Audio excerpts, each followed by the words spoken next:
पंडाल बहुत बड़ा है, लेकिन थोड़ा ध्यान करना है कि पीछे तक आवाज जा रही कि नहीं जा रही। अगर मेरी आवाज जाए तो दोनों हाथ खड़े करके जयकारे का जवाब देंगे, तब पता लगेगा।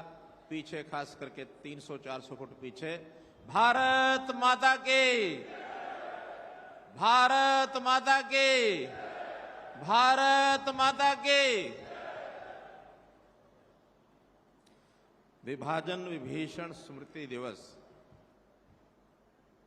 आज के इस विभाजन विभीषिका स्मृति दिवस पर मंच पर विराजमान हमारे पंचनद स्मारक समिति के राष्ट्रीय अध्यक्ष आदरणीय स्वामी धर्मदेव जी महाराज, गीता मनीषी पूज्य स्वामी ज्ञानंद जी महाराज,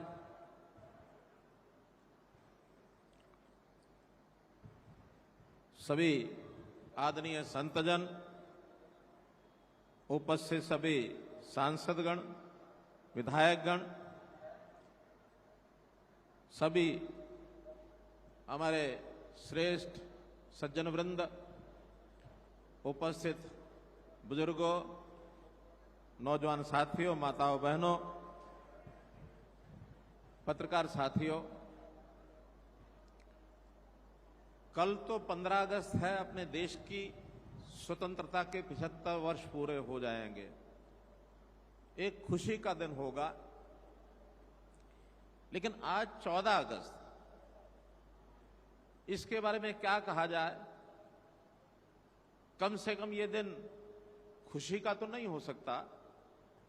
हां, हमारी पीड़ा, वेदना, उसकी स्मृतियां, उन स्मृतियों को संजोने का दिन और हमारे गौरव का दिन है। आज इस गौरवपूर्ण दिन पर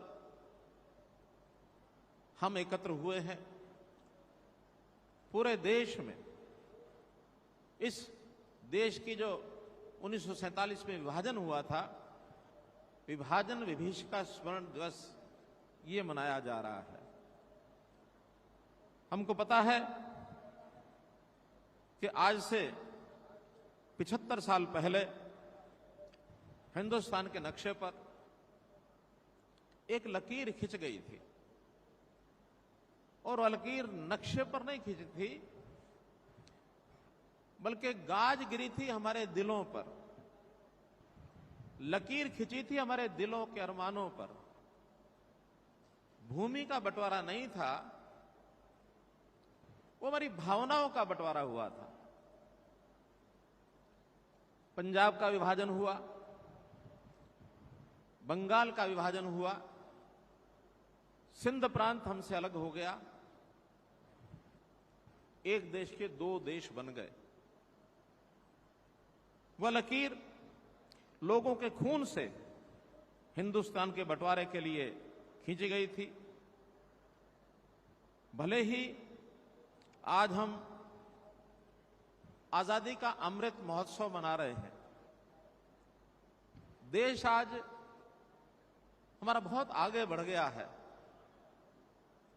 चाहे वो औद्योगिक क्षेत्र हो, चाहे वो कृषि हो, चाहे देश की तीसरी आर्थिक स्थिति हम बन गए हों, दुनिया में स्वाभिमान से हम लोग काफी आगे बढ़े हैं।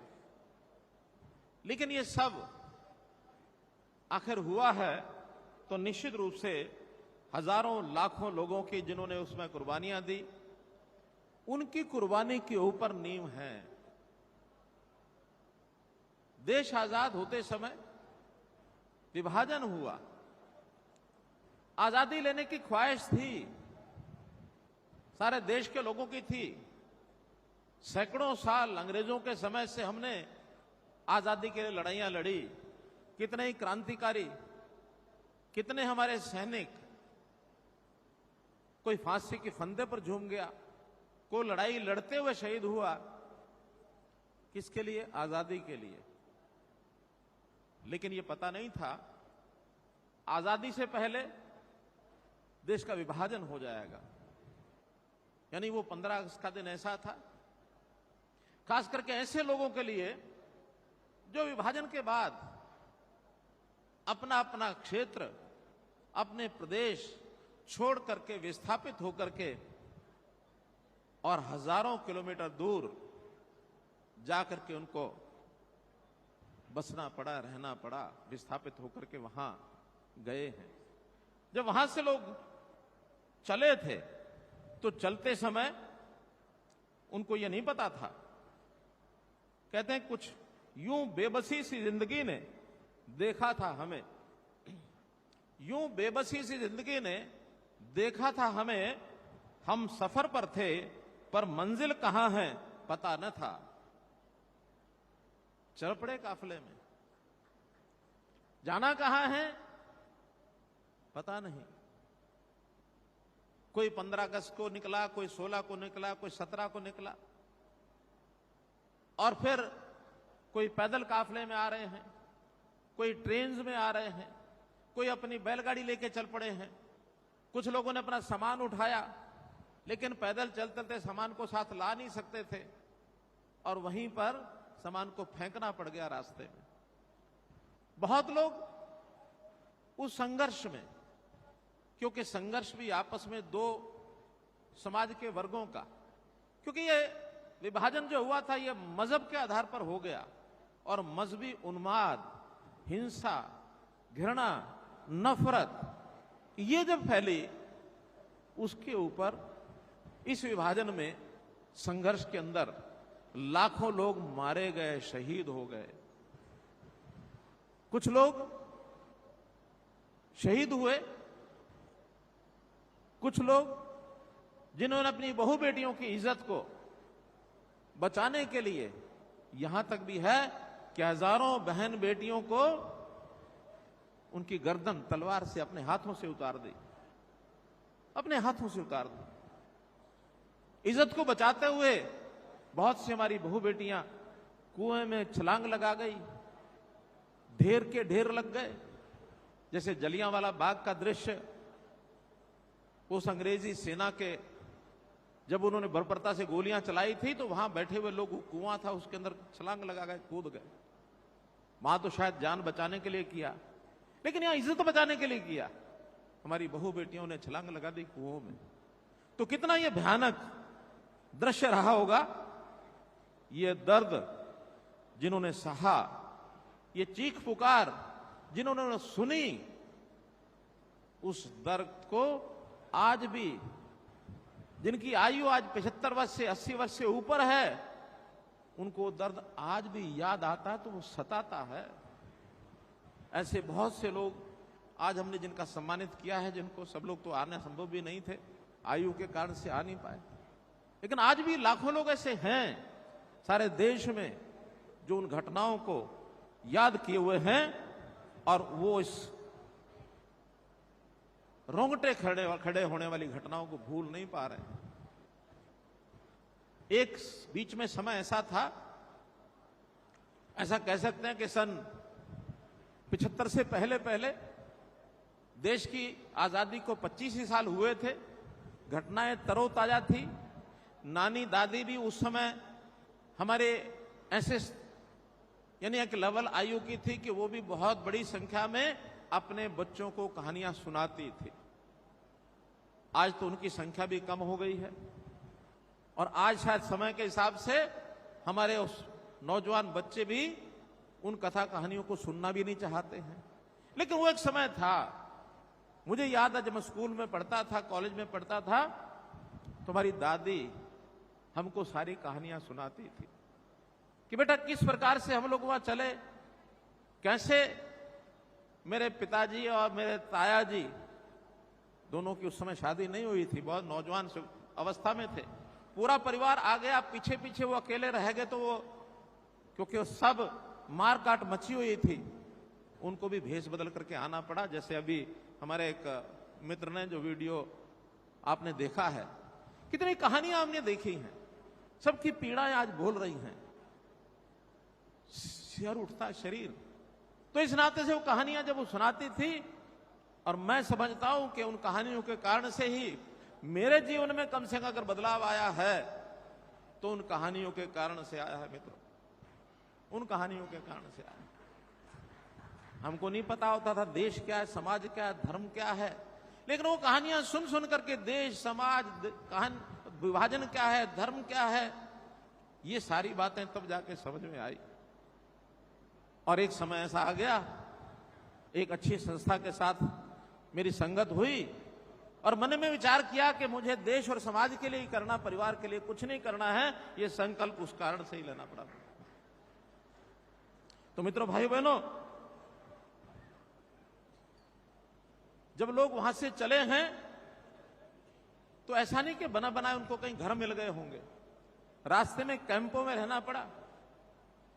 लगभग 1,20,00,000 लोग ये विस्थापित हुए, इधर से उधर, उधर से इधर, दोनों तरफ के।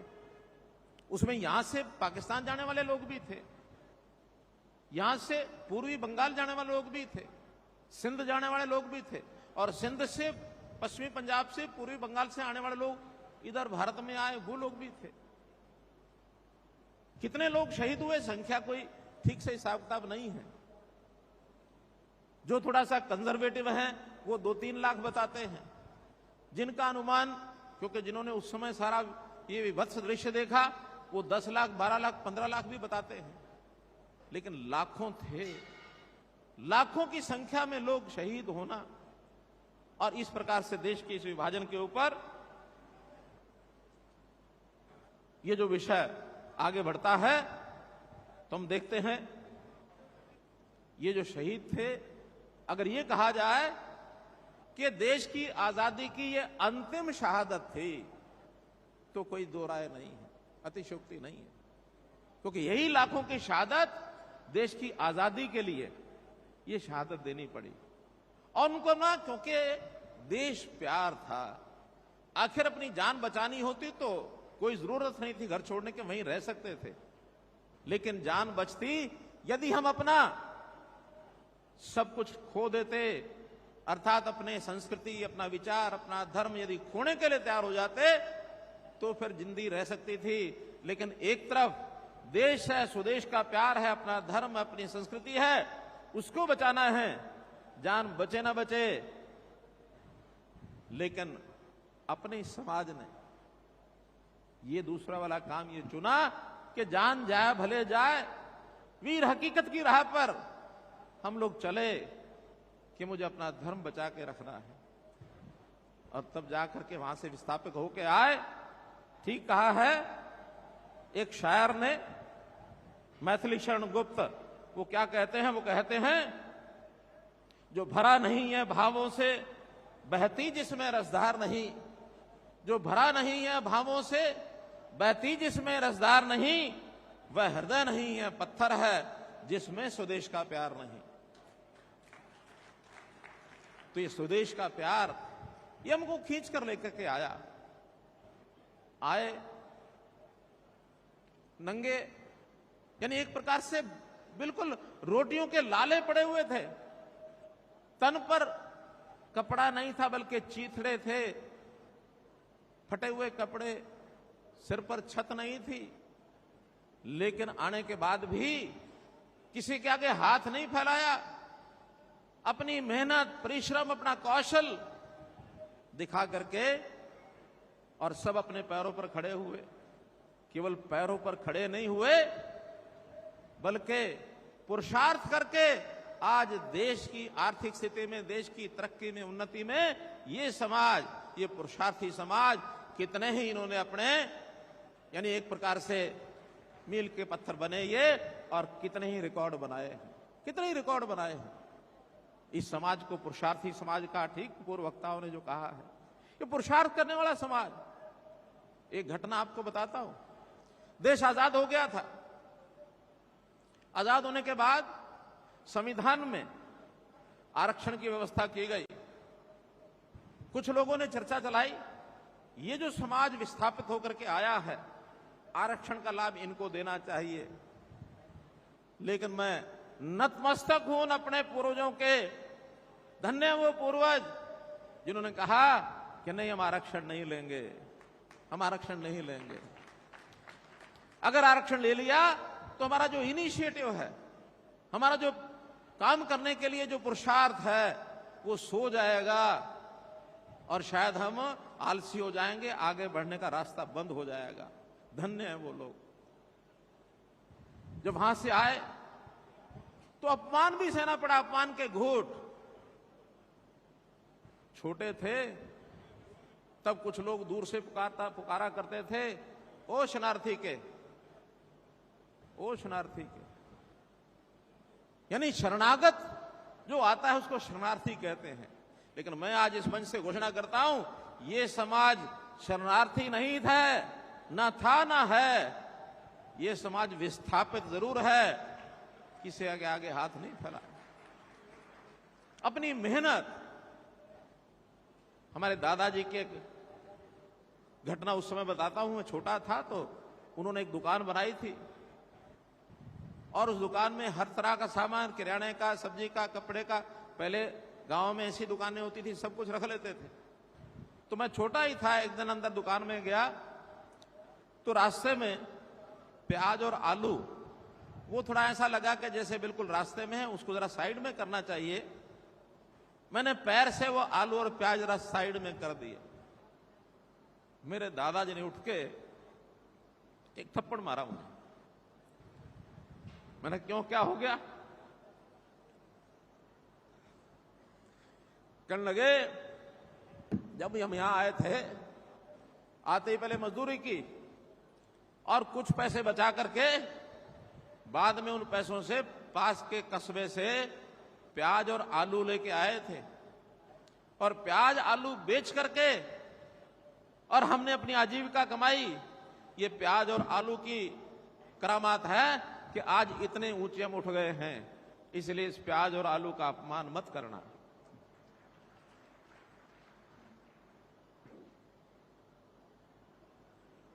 भाइयों बहनों, घटनाएं बहुत हैं, सुनी सुनाई हैं, लेकिन आज वक्त इस बात का नहीं है।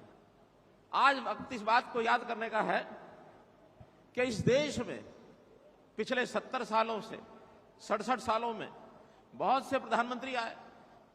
हमारे श्री नरेंद्र मोदी जी तो अब 8 साल से हैं। क्या उन 67 सालों में किसी ने इस समाज की कुर्बानियों का याद किया? किसी ने नहीं किया। ये पीड़ा श्रीमान नरेंद्र मोदी आज के अपने प्रधानमंत्री, उनके मन में उठी कि जिनके परिवार उजड़ गए, जिन्होंने अपनों को खो दिया, अपनों को कत्ल भी किया, ऐसे समाज को याद करने के लिए हमको ये जो 14 अगस्त का दिन है, इसको विभाजन विभीषिका स्मृति दिवस मनाना चाहिए। ये पिछली बार लाल किला 15 अगस्त से 2021 में उन्होंने घोषणा की। आभारी हूं मैं उनके प्रधानमंत्री जी का। उन्होंने ये भी कहा कि 20वीं सदी की ये सबसे बड़ी त्रासदी है, यानी 100 साल की सबसे बड़ी त्रासदी 1947 की ये है।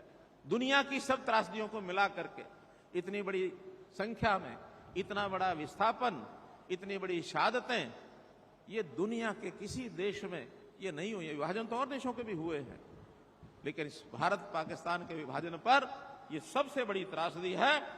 और जिसमें मैंने बताया कि लाखों लोग उसके अंदर जो है विस्थापित हो गए। भाइयों बहनों, उस समय जब लोग आए तो सहायता की जब बात चली, किसी ने अपना दुकान बनाई, जो किसान थे उनको अपनी खेती की जमीनें मिली तो सही, लेकिन कई साल के बाद मिली। ऐसे भी कुछ लोग थे जो किसान तो नहीं थे लेकिन मुजाहिरे थे, खेती करते थे, दूसरों की जमीनों की करते थे। उनके सामने एक बात रखी गई कि आप भी खेती कर सकते हैं क्या? और ऑफर हुई कि यहां बंजर भूमि बहुत सी पड़ी है, नदियों के किनारे पंचायतों की जमीनें, आप उसके ऊपर खेती कर सकते हैं क्या? उन किसानों की हिम्मत है, उन जमीनों को लेकर के बंजर भूमि को उपजाऊ बनाने का काम, ऊसर बनाने का काम उन्होंने किया। और आज लाखों किसान ऐसे हैं जो पश्चिमी पंजाब और पूर्वी बंगाल से आए हुए, जिन्होंने यहां की बंजर भूमि को भी उपजाऊ बनाया। लेकिन दुर्भाग्य यह है कि 75 साल के बाद भी उनको उन जमीनों के ऊपर किसी प्रकार का अधिकार अभी नहीं मिला है। एक बड़ी त्रासदी है। भाई बहनों, जरूर उनका विचार करेंगे कि जो 70-75 साल से अपनी भूमि को जोत रहा है, जिसने उसको बंजर भूमि को उपजाऊ बनाया है, उसका सारा अधिकार नहीं, कुछ अधिकार तो उनको मिलना चाहिए। इसलिए निश्चित रूप से उनकी जो व्यवस्था है इसके अंदर सुधार करने के लिए हम लोग काम करेंगे। भाइयों बहनों, कभी कभी लगता है कि आखिर ये सब क्यों किया जा रहा है, मोदी जी के मन में क्या आया होगा। ध्यान में आता है कि हमारे समाज की नई पीढ़ी उसको ये विभाजन की सारी घटनाएं पता लगनी चाहिए। इसमें से उनके मन में एक देशभक्ति का ज्वार, देश के प्रति एक अच्छा भाव ये जागृत हो। क्योंकि उस समय जो विभाजन की स्थितियां थी, कहीं कहीं इक्का दुक्का घटनाएं जब होती हैं तो आज भी लगता है कि विभाजन की ताकतें कुछ समाप्त नहीं हुई है, सोई नहीं है। इसलिए अगर हम समाज को जागृत करेंगे तो कम से कम इस प्रकार का दोबारा से कोई क्षण कभी ना आए कि देश किसी और विभाजन की तरफ आगे बढ़े। ये देश आज जो है इसको सुरक्षित रखना ये हमारा सबका काम है। तो इसलिए देशभक्ति का भाव उनके मन में आए, यही इसके पीछे एक विषय हो सकता है जिसका कारण से देश के प्रधानमंत्री जी ने नई पीढ़ी को एकता और देशभक्ति के लिए प्रेरित किया है। राष्ट्रभक्ति का भाव उनमें जागृत होगा तो निश्चित रूप से अपनी भूमिका हम ठीक से निभा पाएंगे। और एक दूसरी बात, कोई भी समाज अपनी संस्कृति को, अपने इतिहास को, अपने संस्कारों को, अपनी बोली को, अपने रहन सहन को जरूर याद करे, याद रखे, इसमें भूलना नहीं चाहिए। अगर हमारे अपने इतिहास, हमारी संस्कृति, हमारी बोली, हमारी भाषा, हमारा खान पान, उसके प्रति हमें गौरव महसूस होना चाहिए। मुझे भी वो पूछ रहे थे अपने साथी जो इंटरव्यू ले रहे थे कि आपने कभी मां बोली है, आपने कभी दादी नानी के मुंह से जो शब्द सुने थे उनको कभी दोहराया है। बड़ा मुझे थोड़ा सा कठिनाई तो हुई कि बहुत साल पहले की बातें हो गई हैं, लेकिन घरों में तो पहले भी बोली जाती थी, आज भी घरों में बोली जाती हैं। लेकिन चूंकि सामाजिक जीवन में आने के बाद बहुत वर्षों तक घर से वो संबंध नहीं रहा, थोड़ी कठिनाई हुई। आप लोगों के लिए समस्या नहीं है। हम लोग परिवार में बोली जाने वाली बोली, रहन सहन, खान पान, संस्कार, संस्कृति, इतिहास सब याद रखना चाहिए। जो भी कोई समाज अपनी संस्कृति को, बोली को, इतिहास को भूल जाता है वो आगे नहीं बढ़ सकता है। आगे बढ़ना है तो निश्चित रूप से आपको भी इन सारी बातों पर याद रखना चाहिए। जब मुझे उसने पूछा तो मैं बड़े दिमाग पर जोर डाल करके और मैंने कुछ शब्द उस समय के ध्यान किए कि दादी हमारी क्या कहती थी। दादी कहा करती थी, दादी को हम अम्मा कहते थे। अम्मा जो थी बहुत ही अच्छी बातें हमको बताया करती थी। कहते थे कि जा पुत छोटे कोठे में जा पुत छोटे कोठे में जा, नहीं छोटे कमरे में चला जा। सफील ते 26 ਪਈਏ, 26 ਵਿੱਚ ਰੋਟੀਆਂ ਹਨ। ਲੋਹਾਂਡਾ ਤੇ ਸਗਲੀ ਉਹਦੇ ਵਿੱਚ ਬਾਟੀ ਹੈ, ਉਹਦੇ ਸਲੂਣਾ ਹੈ। ਸਲੂਣਾ ਰੋਟੀ ਨਾਲ ਲਾ ਕੇ ਖਾ ਲੈ। ਜੇ ਸਲੂਣਾ ਨਾ ਲੱਭੇ ਤੇ ਨਾਲ ਕੌਲੀ ਦੇ ਵਿੱਚ ਇੱਕ ਮੱਖਣ ਦਾ, ਉਹ ਕਿਆ ਕਹਤੀ ਸੀ, ਮੱਖਣ ਦਾ ਪੇੜਾ, ਮੱਖਣ ਦਾ ਪੇੜਾ ਪਿਆ। ਮੱਖਣ ਦੇ ਉਥੋਂ ਮੱਖਣ ਲੈ ਕੇ ਤੇ ਉਹ 26 ਵਿੱਚ ਬੇਹੀ ਰੋਟੀ ਵੀ ਹੈ, ਬੇਹੀ ਰੋਟੀ ਦੇ ਉੱਤੇ ਮੱਖਣ ਲਾ ਕੇ ਚੱਕੇ ਚੱਕੇ ਖਾ ਲਾ, ਬੜਾ ਸਵਾਦ ਆਏਗਾ।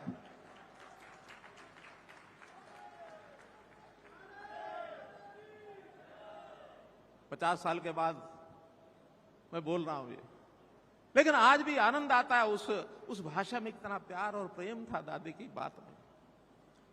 तो हमें निश्चित रूप से इन सब बातों को याद रखते हुए, और मैं आज इस पावन धरा से जो लाखों लोग जो शहीद हुए हैं उन सबको श्रद्धांजलि अर्पित करता हूं। और एक बात और भी आपकी जानकारी के लिए, जब ये सब हम सबने देखा तो अपने ही समाज के कुछ ऐसे लोग आगे बढ़े जिन्होंने अपने पूर्वजों को श्रद्धांजलि देने के लिए, उनको याद बनाए रखने के लिए एक संगठन बनाया, और वो है पंचनद स्मारक समिति। पंचनद स्मारक समिति जिसके राष्ट्रीय अध्यक्ष आदरणीय स्वामी धर्मदेव जी हैं, प्रदेश के अध्यक्ष श्री सुभाष सुधा जी हैं। सबका बाकियों का सहयोग रहता है। बहुत से उसमें ट्रस्टी भी हैं, आज बहुत ट्रस्टी यहां आए हुए भी हैं। सारे उस पंचनद स्मारक जो हमारा ट्रस्ट है उसके सब पदाधिकारी भी यहां आए हुए हैं। सबने मिलकर एक विचार किया कि एक क्यों नहीं शहीदी स्मारक बनाया जाए, लाखों लोगों की स्मृति ये याद रहनी चाहिए। तो जैसा सुभाष सुधा जी कह रहे थे, एक यहाँ कुरुक्षेत्र जिले में ही पिपली के पास एक गांव में कुछ जमीन देखी गई है, कुछ उसका सौदा कर भी लिया है, कुछ रजिस्ट्री हो गई, कुछ अभी नहीं हुई है।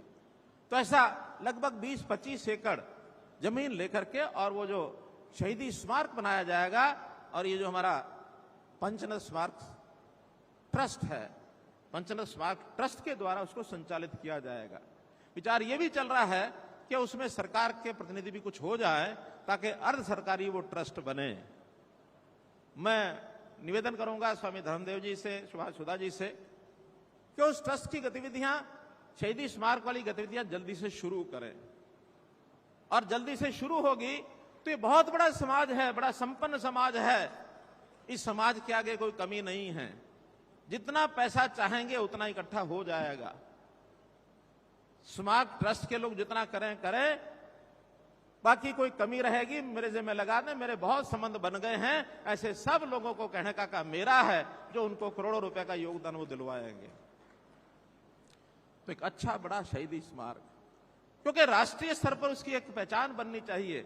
हरियाणा में ऐसे जो शहीद हुए उनके आगे जो वारिस हैं, उनके परिवारजन हैं, ये शायद और प्रदेशों में सबसे ज्यादा हरियाणा में है। दिल्ली में भी हैं, उत्तर प्रदेश में हैं, राजस्थान में हैं, उत्तराखंड में हैं, पंजाब में भी हैं, बाकी सब प्रांतों में हैं। लेकिन अगर मैं संख्या के हिसाब से कहूंगा तो सबसे ज्यादा अगर उनके वारिस आज भी विद्यमान हैं तो हमारे हरियाणा में हैं। धनपति, दौलतपति, लखपति, करोड़पति ये दिल्ली में भी बहुत हैं, हरियाणा में भी हैं, मुंबई में भी हैं, विदेश में भी हैं। हम अगर एक 400-500 लोगों की भी लिस्ट बना लेंगे तो वो करोड़ों रुपया जो हमको आवश्यकता है, समाज मैं कहता हूं खुल करके आगे आएगा, अपने पूर्वजनों के खातिर उनकी स्मृति में जरूर आएगा, ऐसा हमारा विश्वास है। तो मैं यही कहूंगा कि जब ऐसा ये प्रकल्प चलता है तो उस प्रकल्प में ऐसा नहीं है कि जो बड़े साधन संपन्न और धनवान लोग हैं वही योगदान करेंगे।